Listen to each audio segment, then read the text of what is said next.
Several years ago, when they announced that the next installment of the Generations line would be Siege, and it would be taking place in current Cybertronian war times, and we're going to be getting Cybertronian versions of all our favorite characters, I figured that meant, of course, Bumblebee, Jazz, and Wheeljack. But for some reason, those three with some of the most distinctive Cybertronian modes were completely absent from the whole line. Leave it up to Buzzworthy Bumblebee to bring us this guy a couple of years ago, and now, thanks to Buzzworthy Bumblebee yet again, we have this guy. So we have 2 out of the 3. And he's going to be the subject of our video on today's deceptibot9 reviews. Let's jazz it up!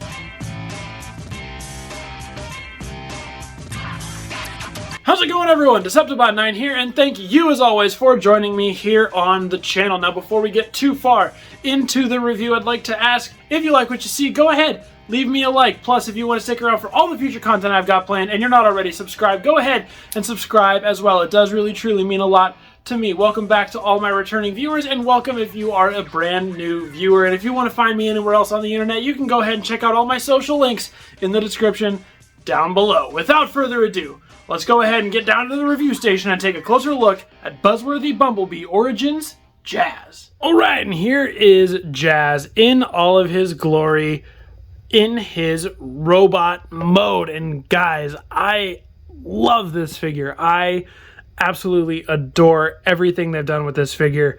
He is really, really solid on all accounts. He poses really well. He looks fantastic. Transformation is pretty fun, and vehicle mode is just super, super cool as well. I love that style of Cybertronian vehicle. He is a really, really great figure. If you are able to find him, definitely pick him up. And I know that's a lot of praise before we even get to the figure himself, but I think this is the best modern Jazz figure in the past couple years, and I just wanted to say that. So if you want to tune out now, there you go. That's the full review. No, I'm just kidding. Stick around all the way to the end, please. Engage, all that fun stuff. Anyway, all right, let's go ahead and take a closer look at the details on Origins Jazz. All right, coming up at the head sculpt here, we have a very nice looking traditional Jazz head sculpt, and it looks fantastic, I have to admit. I love the blue on the visor. The silver paint on the face is great as well. Plus, of course, just all the details on the black head, reminiscent, of course, of the traditional Jazz that we've come to know and love. And I think this is slightly different from the Studio Series version. All right, bringing those 2 faces in there. Yeah, well, I don't know. The Origins Jazz head looks bigger mold-wise. I mean, it looks the same, obviously, because they're both Jazz. Yeah, they look very, very similar. Obviously, this one's got some different paint apps going on the visor, but I can't tell. I think the Origins one is a bigger head. I think it's different. I don't know. No, maybe it's the same. I don't know. It looks very similar, but you can see their comparison just of the heads. We'll take a more look at that guy in a minute. Anyway, back to this guy, the topic at hand, this Jazz. Yeah, so the head sculpt looks great. It is really, really nice all around. I do wish he had a little bit of a smirk or something on that head sculpt rather than just a stoic expression, but it works. So, moving down here to the chest, of course, yes, it is stylized like he turns into a Porsche, because that's how it is in the cartoon. So that's what they were going for with this guy. It's the cartoon accuracy, and I think it actually looks really, really nice. Looks a lot better than the Studio Series 86 version of the chest, in my opinion. He's got nice big shoulder pieces right here. A little bit of molded detail in him, but not really a lot. Moving down, he's got some more molded detail, of course, here on the ab section. That's painted a nice gray. Moving down, all this detail here in the crotch area, and of course all over the arms as well. 5mm port on the shoulder. Arms got some detail in it. Open hole in the middle where the hand will go. Of course, you got some fingers on the hand as well. There's a quick look at the gun. Looks very, very nice as well. On the back, you do see he does have a little bit of a backpack, but that's kind of the Jazz silhouette anyway, so it doesn't really bother me all that much. There's some of the vehicle piece right there on the top, and the back, we'll show you the rest of the back. Nothing else really going on there. He does have a little bit of vehicle kibble sticking off the side of the leg, but I don't really mind. I think it actually provides for a pretty cool look. I'm sure they could have done some folding around with panels and stuff there, but kind of glad they didn't. Keeps it nice and simple. And moving on down here to the legs, just some panel lines here going on there, and some nice gray paint here with some panel line and detail there. And the inside, you get some detail there. Nice. That looks very good on the inside. And of course the feet, we've got nice gray, a little bit of double gray going on here, darker gray and a lighter gray out here on the feet. They're just nice and plain with a little bit of detail there. I guess I have to show off the other hand. Well, I have his accessory in here, his grappling hook, so you can kind of see the detail on there. So overall, this Jazz looks really, really nice. I haven't found a bad angle of this guy at all, even though he does have some kibbly bits. I think it kind of folds really well onto his body, and it provides just a generally good look overall. I threw some pictures up on my Instagram a little while ago when I picked him up, so if you want to see some nice shots of him in different poses, go ahead, check that out over there as well. So, while we're here, I mentioned them while we were looking at him in detail. Let's talk about the accessories. He does come with two. He comes with his traditional gun, which is very nice. I mean, it's just all black. It's got a little bit of detail on it. Two 5mm pegs. Different from the Studio Series 1. Oh, well, no. I think...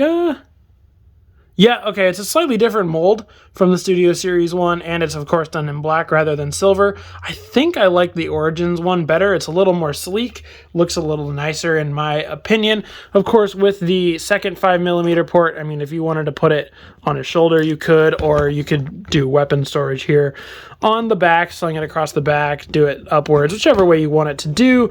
And, of course, can't forget to mention that he comes with his sick grappling hook, and I really like the way they did this accessory. So you can pull it off here, and it is just kind of two individual pieces. We've got this little hand stump piece and then the actual claw piece, and you can use the pieces together, you can use them individually, all that kind of stuff. The way it works, if you want to integrate it, obviously, is the hand here folds out for regular robot mode, but if you flip it in, it exposes a 5mm peg, and that's, of course, where you can plug in, or a port, not a peg, and that's where you can plug in the accessory. And again, if you want to take that out and you want to put the stump off and leave just the hook, you can do that as well. That also provides a very solid look.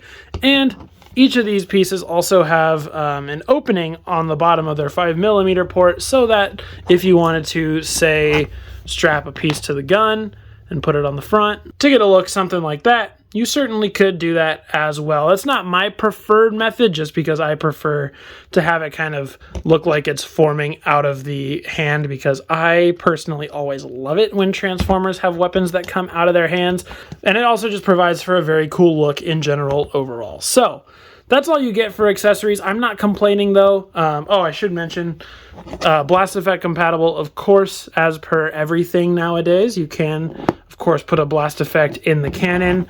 You could even, if you wanted to take the grappling hook out, you can put a blast effect in that little stump. Let's go ahead and show off the articulation on this guy really quick. It's actually really, really good. I have had so much fun posing this guy around because he is chock full of articulation. You can get him in a lot of great poses. So the head up here is on a ball joint, swivels all the way around. You can look up that far, down that far, and he, of course, can go side to side, which is great. Arms go all the way around on their joint. They go out that far. They swivel on the bicep. They do bend all the way to 90 at the elbow, plus they could go back a little bit just due to transformation. Don't know why you'd want to do that, but you could. And also, thanks to transformation, he does have a pseudo butterfly joint. So if you want to crunch his arms a little bit forward, you can. Or if you just want to splay them out back, or one forward, one back, you can do that as well. The wrists don't have any swivel, but they do have hinge, thanks to transformation. He does have a waist swivel here as well. That could go all the way around if you want it to. Legs go forward that far, pretty dang good. They go backwards, not as far, just because all the kibble starts blocking each other there. And for the splits, oh yeah, that is a nice clean split all the way down. Jazz gets a perfect split score. Good for him. Love to see that. They swivel here on the thigh. They have a knee bend that goes a little less than 90, but it honestly really doesn't hinder a lot of stuff in the posability range, to be completely honest. And the feet, of course, do hinge out to the side that far, and they have toe articulation thanks to transformation that lets it go down all the way into the socket if you wanted it to. So Jazz is pretty posable for what we've seen in terms of modern figures, and I just absolutely adore posing this guy around. He looks great in like every sort of pose you're going to put him in. I just have so much fun with this guy. So let's do a couple comparisons, shall we? Here we go. All right, here is Origins Jazz with his Earth Mode Studio Series 86 Jazz. I never hated this figure. I definitely thought there was some room for improvement with it, and that's gone to show that this Jazz is definitely way, way better than this Jazz, in my opinion. Here he is with Origins Bumblebee, one of my favorite figures of the past couple years, and now this is another one of my favorite figures of the past couple years. And just to see how he fits in with the Cybertronian Siege aesthetic, here is one of my favorite molds from Siege, the Seeker. This is specifically, obviously, Thundercracker. And yeah, I mean, you can see, like, aesthetic-wise, I don't think they differ too much, to be honest. I mean, Jazz obviously looks a lot cleaner than Thundercracker here, but you know, I don't mind. I think it makes a little bit more sense that Jazz would be a cleaner character than Thundercracker, but I mean, of course, there's battle damage all over this guy. But I mean, aesthetic-wise, I think they fit together fairly well here, at least in robot mode. We'll see how they look in vehicle mode in a minute. All right, that's enough about Jazz in robot mode. Let's go ahead and hit the transformation and get this guy transformed up into his vehicle mode.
All right, and here is Jazz transformed up into his vehicle mode, and oh my gosh, this vehicle mode is so much fun. I love just holding this vehicle mode and just zooming it around all different ways that we can, because it is so cool. It's so much fun, and yeah, I love it. I mean, yes, people make jokes about how it looks like a little handheld vacuum, but this is what it looked like on the show, and I have to say, I love the way this thing turned out, and it makes me want the Wheeljack even more, because he also has a similar looking vehicle mode, you know, more of a van type than a little sports car type. But yeah, this thing is great, so let's get into the details on it. All right, coming in at the front here, obviously we saw this, I mean, everything we saw in vehicle mode for the most part, except for like this panel right here. But now it's sort of all aligned where it's supposed to be. So we've got its little grill here at the front, which, you know, it looks nice painted silver. It's got the blue trim paint around the front here, which looks great. We have an Autobot symbol here on the top, as well as these nice blue clear windows here for whatever reason, Cybertronian vehicles need windows. I don't think that's ever been explained. Could have been in the comics. I don't know. But anyway, we got a nice blue stripe here on the back towards the side of the legs. And of course, his spoiler here on the back with a little connector in the middle. Gun connects right up here on the top of the 5mm port. Look to the back. Here is the top of his feet. And of course, 5mm ports here, which allow you to put in your blast effects if you want to give him a little bit of a zoom effect going on, a little explosion bit or something, which is always nice. And down on the bottom, yes, he is a little bit of robot scrunched up under there. You can tell, like, there's his arms and there's his robot chest. And you can kind of see the robot chest from the front if you look at it at a certain angle. Straight straight on, but it doesn't bother me too much. The arms do stick out a little bit, but I think what's interesting is they stick out in the bottom a little bit where the tops of the shoulders and the tops of the forearms are supposed to meet on the middle. So like if you look at it kind of from the side, it is emulating that he is hovering a little bit, which I think is really neat, rather than looks like it's just resting on extra stuff sitting underneath it. So it's really, really... Oh. That was an accident. It's really, really neat. I really, really like it here in the hand. So yeah, I mean, not much else to say about the vehicle mode. It's nice. It's a nice little vehicle mode that is emulative of what he looks like on the show. And I'm just really, really happy to have it because, and I wish all of Siege was like this, because it is quite different from how his Earth mode turned out, which, speaking of, here they are. Obviously, these are, you know, very different looking. I mean, you can kind of tell that there is a similar thing going on between the two. Obviously, they've got spoilers in the back. They're both white. They're kind of small and compact. They've got the grille in the front. So you can kind of tell that this is an evolution of this. But this is different enough to make it look like it is an alien vehicle, unlike things like Siege Prime versus Earthrise Prime, where Siege is just a regular truck with a little extra bits, or like Siege Sideswipe versus Earth Mode Sideswipe. It's just one is a car that's a little more rounded than the other. I really like the differentiation between the Earth and Cybertronian modes like this, and I really wish Siege was more of that. As much as I loved Siege, don't get me wrong, but more of this would have been cool. Here's the 2 episode 1 buddies, and these guys look fantastic together in vehicle mode. I love this so much. They both look great individually, but together they also look really, really cool. I'm just really happy to have both of these, and my fingers are so crossed for a Wheeljack. Speaking of Siege, to bring the Siege aesthetic into it, here he is with Thundercracker. And I mean, again, like, this doesn't look bad together, like, because again, this is like a true Cybertronian vehicle, right? I mean, we saw the tri-tip Seekers in the first episode in More Than Meets the Eye, so it makes sense that these two are going to look similar, whereas all these other characters that don't have these Cybertronian modes look, you know, so much like their regular modes. So these two, you know, and if you had a whole group of Seekers, obviously they would look great together as well. Again, it's this one, Jazz looks very, very clean compared to the Siege figures just because of the battle damage stuff, but I don't mind it. I think Jazz has a great place in the Siege lineup. All right, and that is going to do it for my closer look at Origins Jazz. So let's go ahead and scooch. No, that's not. Let's go back up to me for my final thoughts. All right, so my final thoughts on Origins Jazz here. I'll keep it brief because it pretty much echoes what I said at the beginning of the video. He is terrific. He is so much fun. He is probably the best mainline Jazz figure we have gotten in years. I'm going to say that he's better than 86. He's better than the Bayverse Studio Series figure. Really, really solid all around. He's nice and sleek. He's nice and compact. Great robot mode with great posability and a lot of fun and a lot of character. Great vehicle mode. Vehicle mode is amazing out of the park. A lot of fun in that as well. Transformation really neat between both modes as well. It's pretty simple, but it has a lot of... It's got some good amount of fun stuff going on to it. So this guy is really, really good. He pairs well with Origins Bumblebee, and it just really makes me wish that we get an Origins Wheeljack sooner rather than later. All right, guys, that is going to do it for my full in-depth review of Transformers Buzzworthy Bumblebee Origins Jazz. So go ahead and let me know your thoughts on Origins Jazz in the comments down below. I know he's a Target exclusive, so he's a little bit harder to find for some people.